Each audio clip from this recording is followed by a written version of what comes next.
Hey everyone, I wanted to go back and check out a show from the early 90s because I've been stuck in the Monday Night War for years now, and sometimes it's good to go back and see how things used to be. Plus, I know many folks who watch my channel don't care for the Monday Night Wars, and they found the channel when looking up other eras of pro wrestling, so I thought I'd check out WrestleMania VII, held in the LA Memorial Sports Arena on the 24th of March 1991. The event was originally supposed to take place in the LA Memorial Coliseum, however poor ticket sales forced the WWF to change venue. The WWF said the venue was changed due to security concerns surrounding Sergeant Slaughter's storyline. This WrestleMania was dubbed Superstars and Stripes Forever. We've got the legendary Willie Nelson singing America the Beautiful. Clearly he visited the concession stands before heading to the ring. There's a real patriotic theme going on here as Real American Hulk Hogan looks to take the WWF title away from Iraqi sympathizer Sergeant Slaughter. And we're also going to see the Ultimate Warrior take on Macho Man Randy Savage in a retirement match. First though, we've got Haku and the Barbarian taking on the Rockers, Marty Jannetty and Shawn Michaels. Let's see if Haku ate these guys for lunch in the WrestleMania VII opening match. Hacksaw Jim Duggan came out to provide commentary for this tag team encounter. Before the match, Marty Jannetty says the Rockers have been defying the odds since the beginning of time, meaning Marty and Shawn were making dinosaurs do the J.O.B. And Shawn Michaels, with what looks like a dead animal on his head, says the Rockers are going to put Haku and the Barbarian away because that's what the Rockers do. The Rockers make their entrance and they run around the ring like they just snorted a few lines, but Marty and Shawn wouldn't do such a thing, they're good boys. Bobby Heenan watches on as his guy Haku forces Shawn to the corner, but old HBK comes back with a few leapfrogs followed by a jumping shoulder block. The Rockers then show off with a double hip toss and elbow drop, and Barbarian's like, yeah, fuck this, and he takes out Marty and Shawn with a double clothesline. The boys answer though with a double super kick. Haku and Barbarian get their act together on the outside after getting an earful from Bobby Heenan. Barbarian wrecks Party Marty when the match resumes in the ring, and the crowd pops for Shawn's assist when Jannetty goes for a Hurricane Rana. How do the Faces of Fear answer this dazzling double team offense? With a double headbutt, and there's nothing wrong with that. But if that's not fancy enough for you, here's Marty getting dropped on the top rope by both of his opponents. Marty gets singled out and Shawn's desperate to tag in. Barbarian and Haku knock the powder right out of Marty's nose with chokeholds, press slams, backbreakers, clotheslines, and HBK screams at his partner to get his shit together when Marty finds himself in a bear hug. We see a fantastic power slam from Barbarian when Jannetty jumps from the top rope, but Barbie misses a diving headbutt and finally Shawn gets tagged in. The crowd reacts well to an HBK back elbow to Haku, and Shawn also takes care of Barbarian with a crossbody. Marty goes up for a missile dropkick and the match ends with Shawn pulling off a diving crossbody for the 1-2-3. A pretty good match here that served its purpose. The fans were excited for this one. Also, there's a pretty cool moment after the match where Shawn singles out superfan Vladimir for a high five. You love to see it. Mean Gene interviews a few celebrities in attendance for Mania tonight. Marla Maples, Alex Trebek, and Regis Philbin. Gene has the hots for Marla, it would seem, and he calls Alex his close personal friend. Alex calls Gene Jim, so yeah, they must be really friendly with each other.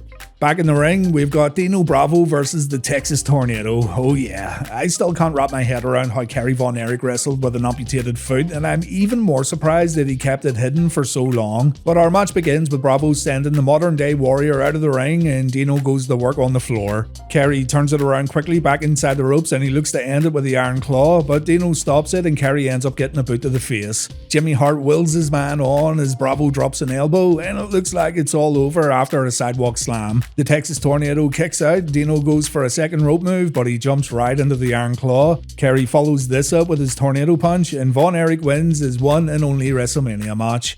We only got 3 minutes of action here, and this is a theme with these early WrestleMania shows, it has to be expected. We do get a few slow burners, but there's also tons of short mid-card matches. Backstage, Slick guarantees that the Warlord's gonna beat Davey Boy Smith tonight at WrestleMania, while the Warlord says no one can break his full Nelson. Davey thinks he can break the hold at Mania tonight, and Winston says there's no bull in this British Bulldog. Just to go back to Slick for a moment, I absolutely love the way he says devoured. You're about to be devoured. So we've got Warlord versus Bulldog next at WrestleMania VII. The crowd goes nuts when Davey takes Warlord off his feet, but Slick says Davey has a price to pay for being a big dummy when Warlord counters a crucifix attempt.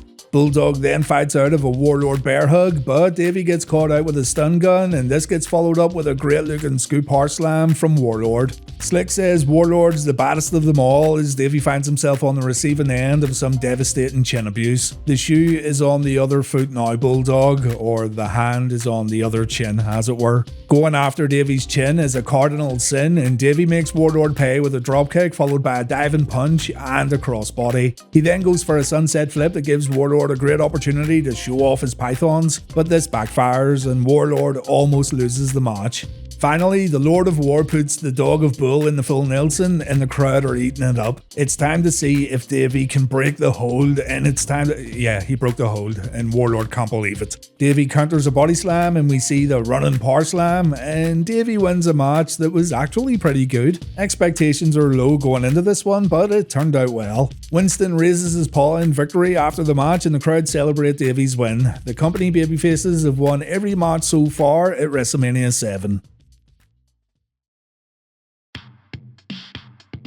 Clearly, there's some fantastic drugs backstage at WrestleMania VII as the Nasty Boys and Jimmy Hart can't stand still while cutting their promo. Jimmy says the Nasty Boys are going to become tag team champions tonight, and Complete Tit Brad Knob says it's time to put an end to the stink in pink. You love a pink in the stink, mate, don't deny it.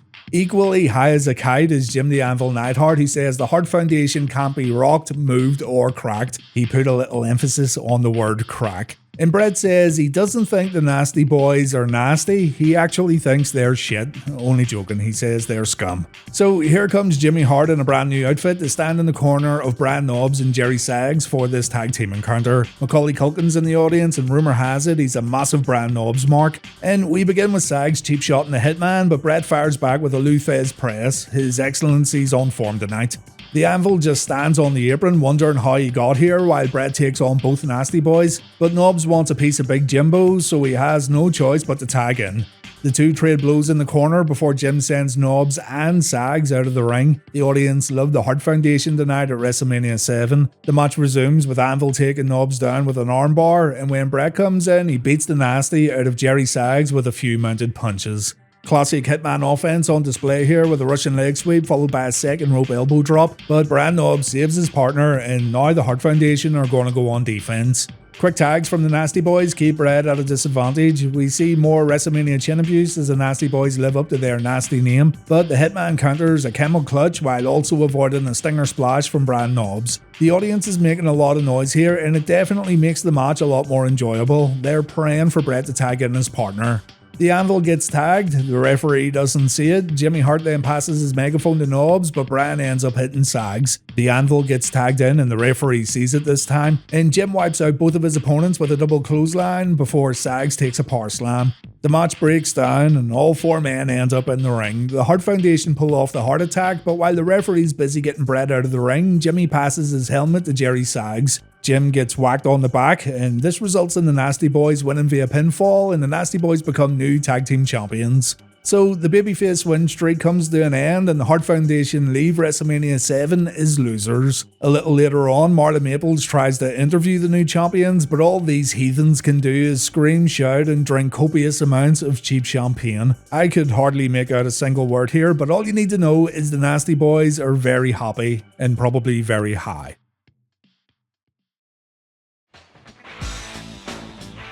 Rick Martel spread some arrogance in Jake Roberts' face because Jake was absolutely stinking. This good deed from Martel ended up blinding poor Jake, and even though Roberts got his vision back, he wants to beat the model tonight in a blindfold match. Now, this is WrestleBollocks at its absolute finest, and it gets brought up quite often when folks talk about stupid WrestleMania matches. I agree that it's kinda dumb because I think it's a waste of two great talents on the biggest show of the year. However, you can't argue with the fan participation and overall crowd reaction. The audience definitely had fun with it.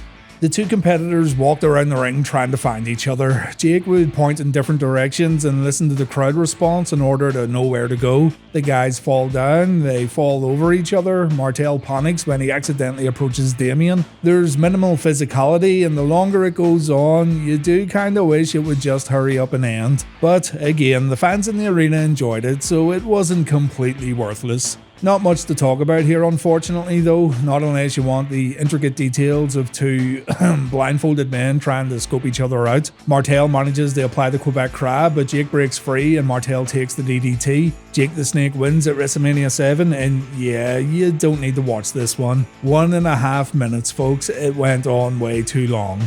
Jake shows us all what he thinks of arrogance after the match, and the model gets up close and personal with Damien before our next match takes place. It's The Undertaker versus Superfly Jimmy Snuka.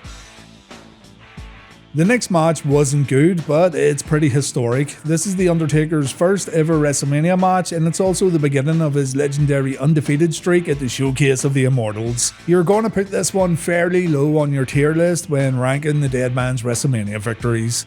The production team try to find scared kids in the audience during Undertaker's entrance, but they all just look kinda bored. The Phenom stares at his opponent like he just murdered his girlfriend or something, but the action starts off with Superfly getting wheeled in the corner, and moments later the Dead Man pulls off his signature jumping clothesline. A knee to the midsection makes Snuka fall out of the ring, and Bobby Heenan ponders over the effects of the urn and why it seems to give the Undertaker an advantage during his matches. Snuka gets suplexed back into the ring, and when Superfly tries to build a comeback, he ends up jumping right into the top rope before falling to the outside again. Snuka tries a springboard crossbody, but he gets caught out. I think Taker was supposed to transition into a tombstone here, but he didn't have a good grip, so he punches Snuka in the mouth before delivering his finishing move. The Undertaker wins in 4 minutes and 20 seconds. Again, it's a historic match, but it's also not a very good match.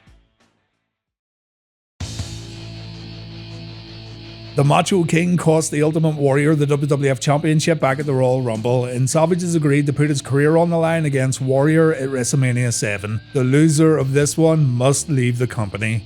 Miss Elizabeth sitting in the crowd. She hasn't been associated with Macho in quite some time. Randy instead found a queen in Sensational Sherry, and the two make a grand entrance into the LA Memorial Sports Arena for this big match at Mania. Warrior, meanwhile, doesn't run down to the ring like he normally would, kinda making it feel like this match isn't going to be typical, and maybe Warrior's going to play this one with a bit more focus. We can see from his ring gear that this match means more to Warrior than winning the WWF Championship. When the dust settles, we see Elizabeth looking a little concerned while sitting in the audience, and here we go, Macho versus Warrior.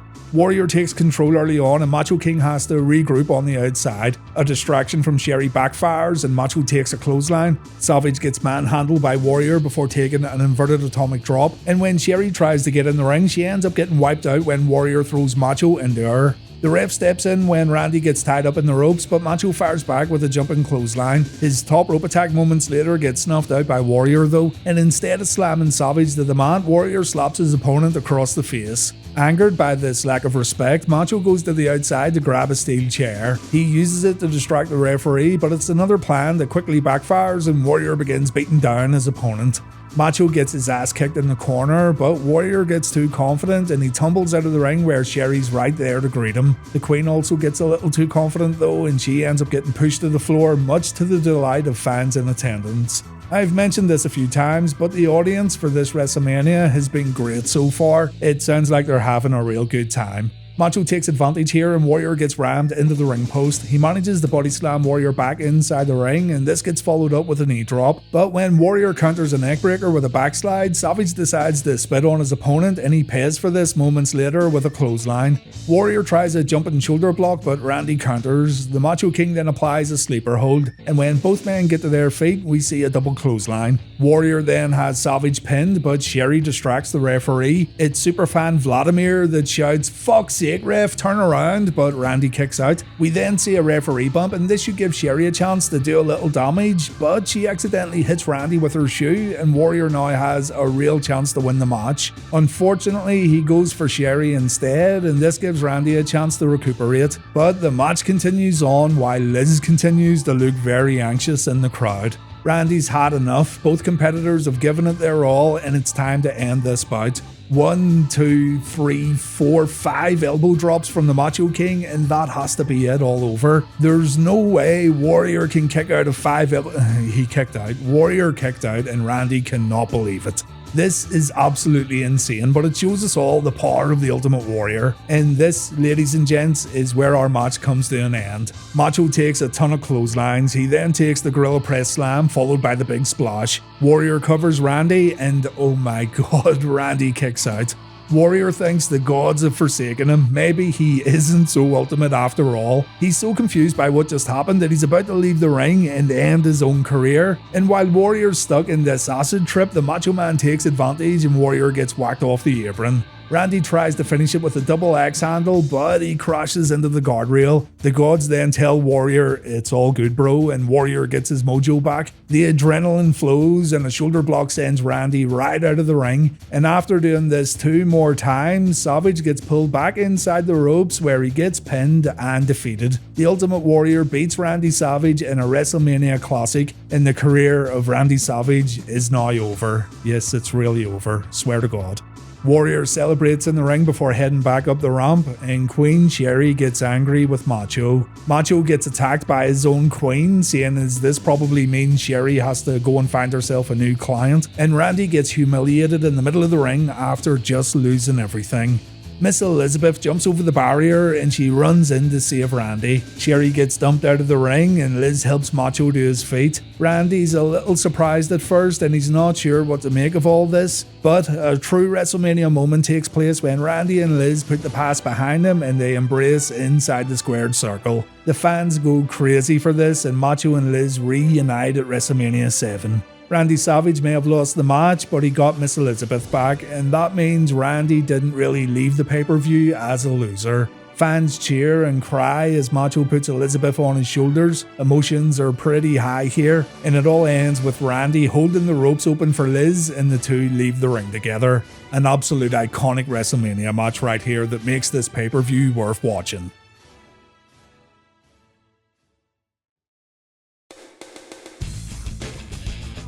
The Undertaker and Paul Bearer try to take some measurements for Regis Philbin's coffin. Regis then tries to interview Tenryu and Kitao about their upcoming match against Demolition, but they have absolutely nothing to say. Regis makes the guys talk when he asks them about Toyota and Columbia Pictures, and the boys think they're talking to Kathy Lee. Does being foreign also mean you're stupid or something? Because this makes no sense at all.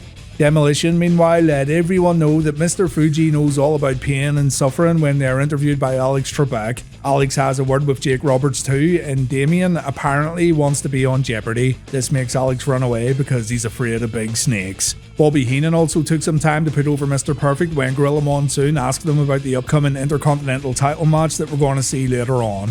Tenryu and Kitao defeated Demolition in the next match. Demolition were not the force they once were, and soon enough both remaining members would end up with new gimmicks. Tenryu and Kitao competed at WrestleMania thanks to WWF's working relationship with the Super World of Sports organization in Japan, and Kitao right here had quite the reputation. I won't get into it now, but for those who haven't seen it, look up his match with Earthquake and check out the video Wrestling Colin put together that goes into detail about the match. It's quite fascinating. You wouldn't think Kitao had any issues with selling during this match though. He gets his ass handed to him by Demolition in the early going and he has to pull off a clothesline from the corner in order to tag out. Tenryu comes in but he misses an elbow drop, and when Demolition look for the decapitation, Kitao runs in for the save. Smash then keeps Tenryu in the backbreaker position for what seems like a lifetime, and again Kitao stops Demolition from performing their finishing move. The match ends when Tenryu plants Smash with a powerbomb. This match wasn't good, the styles on display didn't mix too well, and loads of fans had left their seats for this one. Mr. Perfect and Bobby Heenan have been making fun of the Big Boss Man's mother, and Boss Man's going to get revenge by winning the IC title tonight while dishing out some hard time. Crime does not pay, ladies and gents. Perfect says many would think he'd be on edge for this match tonight, but Mr. Perfect's the Intercontinental Champion. He has all the tools it takes to be a champion, and with Bobby Heenan in his corner and with Perfect's looks and abilities, Boss Man doesn't stand a chance. The fans return to their seats to see Boss Man slap the taste out of Curt Hennig's mouth on the outside. Mr. Perfect oversells an Irish whip into the corner, but it's fine because it's Mr. Perfect, and Boss Man takes his belt off and Curt gets whipped. Joey Morella is not calling for the bell, and he also lets it slide when Perfect takes the belt and he wraps it around his fist for a few punches. The challenger then finds himself in an abdominal stretch that Perfect ends up releasing on his own accord. We then see a dropkick from Hennig and Curt looks to end it with a perfect plex. This gets countered with a small package, but Hennig fires right back with his signature rolling neck snap. Perfect misses an aerial attack, and after getting bailed across the ring, Bossman smashes Henig's nuts into the ring post. It then goes to the outside where Bossman gets distracted by Heenan, and the Weasel gets in a few cheap shots after Bossman takes a ring step bump. But then Andre the Giant makes his WWF return to help out the big Bossman. Andre stalks Heenan around the ring while grabbing the IC Championship belt. He ends up clocking Mr. Perfect, and it looks like Bossman's going to win this match. But Hennig kicks out of the follow-up pin, and the match ends when the Heenan family run in to attack Big Bubba. Andre attacks from the outside while Bossman cleans out the ring. Bossman wins via DQ, but this means Curt Hennig keeps the Intercontinental Championship. Bossman and Andre show each other some respect at the entranceway before WrestleMania moves on, and I think the highlight of this one was seeing Andre again. We have seen way better matches from both Mr. Perfect and the Big Bossman. Mean Gene talks to some folks sitting at ringside before our next match. Donald Trump, Henry Winkler, better known as Fonzie, Chuck motherfucking Norris, and Lou Ferrigno, the Incredible Hulk himself. They're all so happy to be here, and it's great that WrestleMania came to LA. You know the drill, absolutely nothing of substance here. Next up, it's Earthquake versus Greg Valentine, and there's nothing to talk about here. A 3-minute match that Earthquake dominated. Valentine's battle plan was to use elbow strikes to put the big man down, and a strike from the second rope did get the job done, but the hammer couldn't apply the figure 4, and Earthquake decided he'd had enough. The Earthquake splash puts Valentine away in a very quick match, but the tag match that followed was even quicker. It's the Legion of Doom versus Power and Glory. Hawk and Animal are pissed off that Power and Glory interfered in one of their matches, costing them a shot at the tag team titles tonight against the Hart Foundation. So they march down to the ring, and our match begins with Hawk performing a double clothesline. Seconds later, Animal catches Paul Roma out with a power slam, and that's it over. Roma takes the Doomsday device while Hercules just kinda walks around on the outside, and Hawk makes it clear after the bout that the Road Warriors want those tag team championships. By the way, apparently Paul Roma was injured at Mania 7, and this is why the match was cut so short. Kinda weird though that the injured guy would take the big bumps during the match. Ted Dibiase takes on Virgil next, and the story's simple. Virgil got sick of Dibiase treating him like dirt. Roddy Piper became best friends with Virgil after the breakup took place, so the Hot Rod's in Virgil's corner tonight for probably the biggest match in Mike Jones' entire career. Piper's on crutches tonight because he was apparently involved in a motorcycle accident before the show, but he isn't going to miss the chance to see Virgil beat Dibiase at WrestleMania. The match starts off with Virgil doing nothing but using Dibiase as a punching bag. The $1 Million Man goes down 3 separate times, and Virgil even takes a time out to shake Roddy Piper's hand or something. It ended with a handshake, so that's good enough. A few clotheslines sends the $1 Million Man to the outside, and Dibiase exits the ring once again out of sheer frustration after taking a back elbow. Dibiase then stalls the match by making the referee force Virgil to open up his hands. No closed fist punches in wrestling matches, folks. It's a rule that practically no one abides by. We see a not so graceful takedown from Virgil, and Dibiase answers with a drop toe hold. Virgil gets his head rammed into the canvas multiple times before taking a clothesline. The $1 Million Man then pulls off a pile driver followed by a gut wrench suplex, and you can see the difference in skill levels here. Virgil's offense was very basic and strike based, whereas Dibiase's the one pulling off picture perfect wrestling moves. It goes to the outside where Dibiase shoves Roddy Piper. The crowd boos as Ted refocuses on Virgil with a big power slam. Piper then uses his crutch to hook the top rope, and Dibiase goes flying to the outside. So Piper gets what's coming to him when Dibiase punches him a few times. The $1 Million Man totally forgot about Virgil though, and he ends up getting himself counted out. Not sure if this does Virgil any favours, if I'm honest. Dibiase sees red and he puts his opponent in the $1 Million Dream. So Piper, bad leg and all, gets in the ring to break the hold. Sensational Sherry then runs down and she stops Piper from using the crutch again. Both she and Dibiase attack Piper, and it looks like Sherry's already found herself a brand new client. Piper gets wrecked with his own crutch as the $1 Million Man focuses on the injured knee, and the heels escape the ring just before Virgil gets a chance to fight back. To give the fans something to cheer for, Virgil wills Roddy Piper to stand on his own 2 feet without using his crutches. And there you have it. It's pretty cool seeing Virgil get a big WrestleMania match, but the finish in particular wasn't all that good. The feud doesn't end here though, and thankfully the Virgil vs Dibiase rematch at SummerSlam 91 was way better.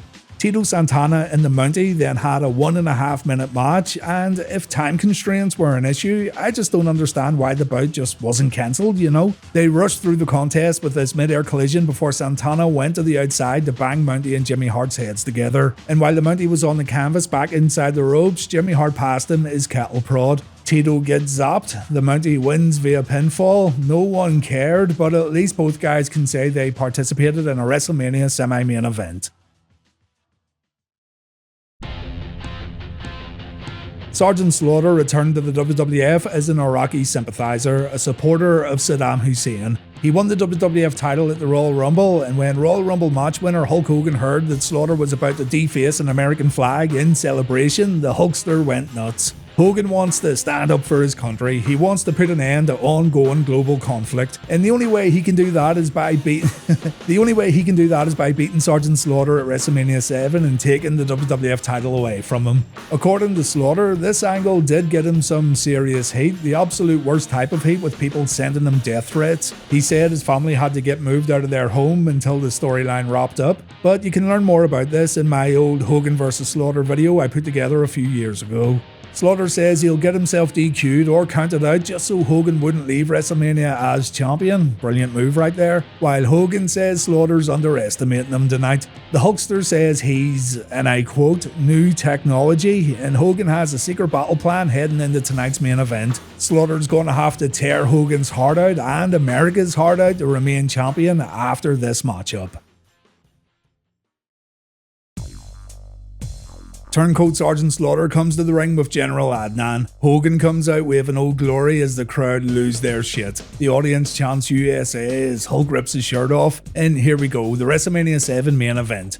Both guys circle the ring and no one wants to make the first move and make a mistake. We get a long collar and elbow tie up that ends with Hogan shoving the champ to the mat, and Hogan then pulls off a shoulder block that leaves Slaughter all messed up at the ring ropes. Hulkamania running wild, brother. We go to the outside where that no good General Adnan tries to get involved, and this gives Sarge the opportunity to use a steel chair. Even Hogan thought the chair shot was weak, and that's saying something.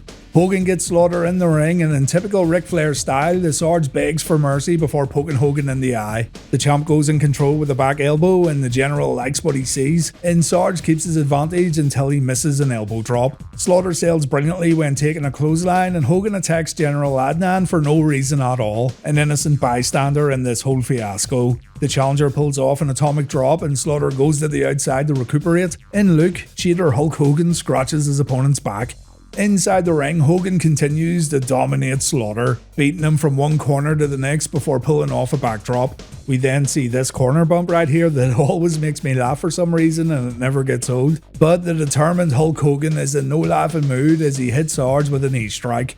We then see a catapult from Hulk, and Heenan says Hogan's lost it. Hogan should be trying to pin his opponent instead of continuing the beatdown, but remember guys, this match will bring peace to the Middle East, so Sarge needs to get fucking wrecked. It's getting more and more one-sided as Wood from the Hood lays in a ton of corner punches, and when Hulk finally goes for the cover, the immortal Sergeant Slaughter kicks out at 2. General Adnan tries to stop a second rope attack from Hulk, but his efforts are absolutely futile. Look at this, for goodness sake. We see a body slam and a few elbow drops from Hulk as the commentators continue to say this is a different Hulk Hogan and he's really taking it to his opponent. So I'm guessing this has something to do with that new technology Hogan was talking about. I don't know.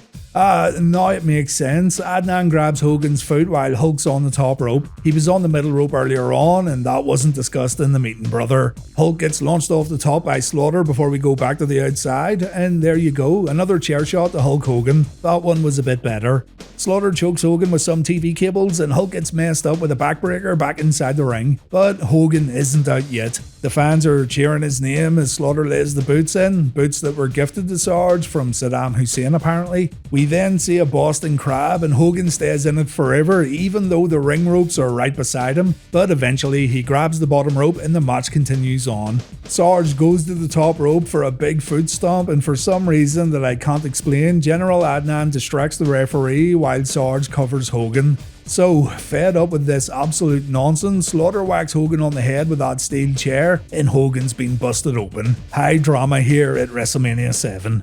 Hogan starts convulsing or hulking up on the mat, I can't tell the difference. He continues to get pummeled though, and Slaughter's able to lock in the camel clutch. This gets applied twice as Slaughter tries to rip the heart out of both Hulk Hogan and all of America, but Hogan gets to his feet only to take a bump in the corner. Slaughter then drapes the Iraqi flag over Hulk Hogan, and that's a step too far, mister. Hogan tears the flag before Slaughter tries to land a few right hands, but it's time to Hulk up, brother. The crowd goes insane as Hulk points at Slaughter. We see the punches, we see the big boot. Hogan delivers his signature leg drop, and by God, Hulk Hogan is a 3-time WWF champion. I really like this match, and I know others don't rank it so highly. It's a fun Hulk Hogan WrestleMania match though that changes things up a little, and the main event itself plays nicely into the whole theme of WrestleMania VII. Gorilla Monsoon says the war is now officially over, so thank you, Hulk Hogan. Mania ends with a big old Hulk Hogan celebration, and there you have it, WrestleMania VII.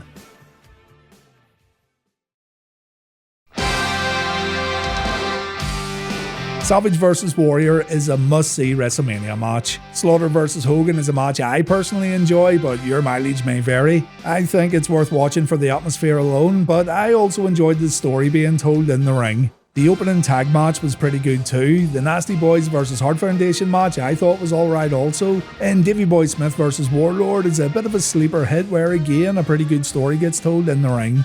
There's a lot of filler matches in this WrestleMania, but for those who watched WWF back in this era, then you'll know this is nothing out of the ordinary. It's not a bad Mania in my opinion, but it's not great either. You can skip over a lot of this show and focus on the matches I mentioned, and really you wouldn't miss out on a whole lot. But in saying that, I enjoyed watching this whole thing from start to end, and as mentioned at the top of this video, it is nice getting away from the Monday Night War stuff for a little while and going back to simpler times.